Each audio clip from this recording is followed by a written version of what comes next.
Historia de la filosofía, por Nicolás Abagnano. Volumen 3, 248. Parte séptima.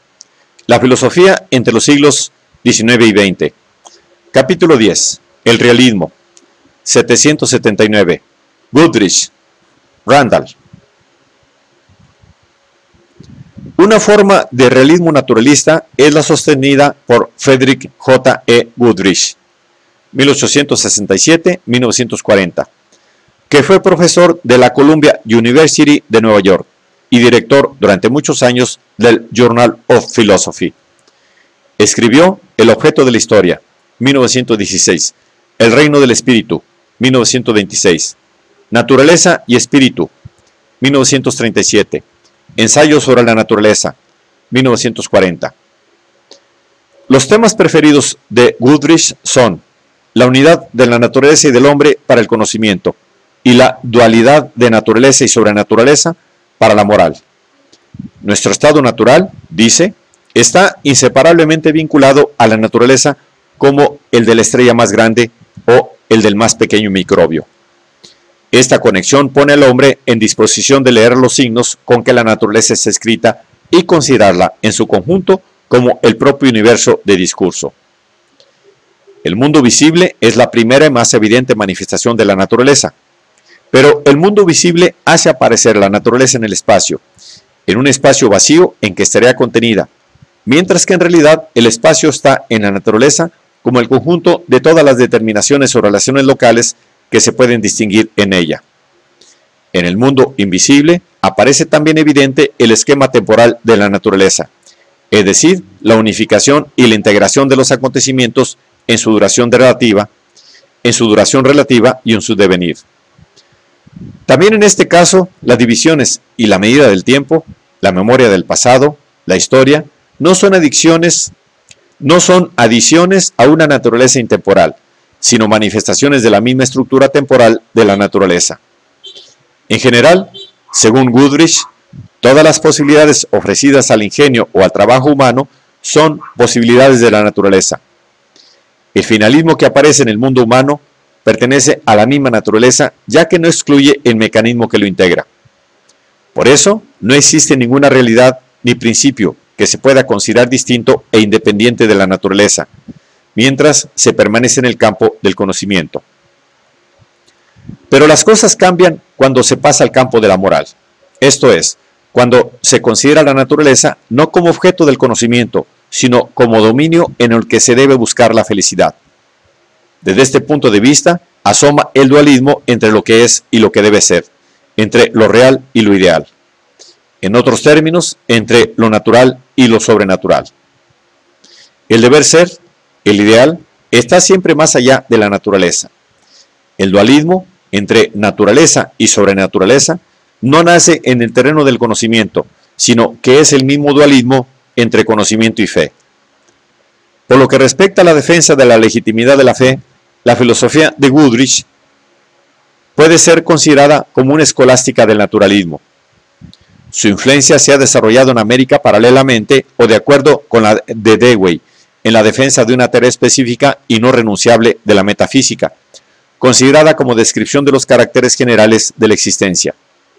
Y así escribe: al considerar la metafísica como el resultado de la reflexión sobre la existencia en general y, por tanto, como un departamento del conocimiento natural, es supuesto que personas inteligentes pueden emprender esta reflexión y llegar a resultados interesantes e importantes, siguiendo el acostumbrado método experimental de la observación y de la generalización controlada.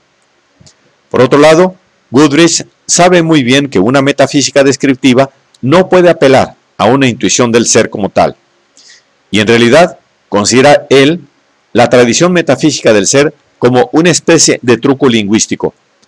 Comenzamos por decir que los objetos del pensamiento tienen el ser, que el ser necesariamente es, que sin el ser nada puede ser o ser concebido, que conocer el ser es conocer plena y totalmente, y que descansar en el ser es descansar en paz.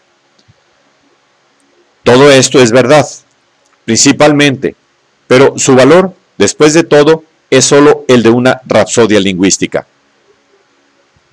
John Herman Randall nacido en 1899, fue profesor de la Columbia University de Nueva York, que aportó su contribución a una metafísica descriptiva, como historiador de la cultura y de la ciencia, en una obra titulada La naturaleza y la experiencia histórica, 1958. Randall niega que se pueda hablar de la existencia como de una totalidad y acepta a este propósito la crítica de Kant. Podemos, dice Randall, hablar legítimamente del universo o de la existencia en general, pero en este caso hablamos distributivamente sobre cada existencia o sobre todo cuestión existencial. No hablamos de una sustancia o de un ser o de una realidad o de un todo unificado y omnicomprensivo. El concepto fundamental de la metafísica tradicional, el de sustancia, lo interpreta Randall como proceso, o mejor aún, como un conjunto de procesos agentes y cooperantes entre sí, cada uno de los cuales muestra sus modos propios determinados de cooperar. En este sentido, la sustancia puede denominarse también estructura, y es un contexto de relaciones, pero contexto siempre específico, esto es, particular, nunca general ni abstracto.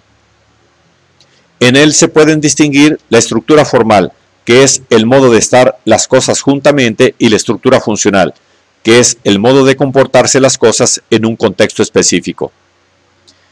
Estas nociones se aplican igualmente a cosas materiales o a entidades espirituales.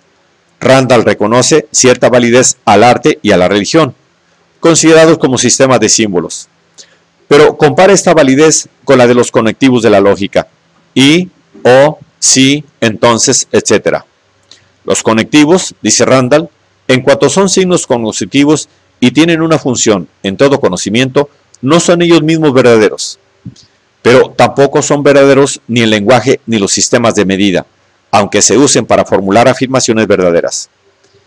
Ideales como la democracia y la libertad difícilmente pueden ser llamados verdaderos. La matemática es formalmente válida, pero estrictamente hablando tampoco puede ser llamada verdadera. Las teorías y las hipótesis científicas no son verdaderas en las filosofías contemporáneas de las ciencias, sino más bien confirmadas o controladas.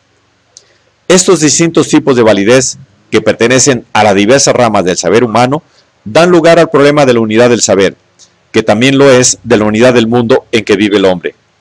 Randall se limita a plantear el problema y a reconocer que la perspectiva de una solución del mismo no puede venir del arte ni de la ciencia, sino de la filosofía.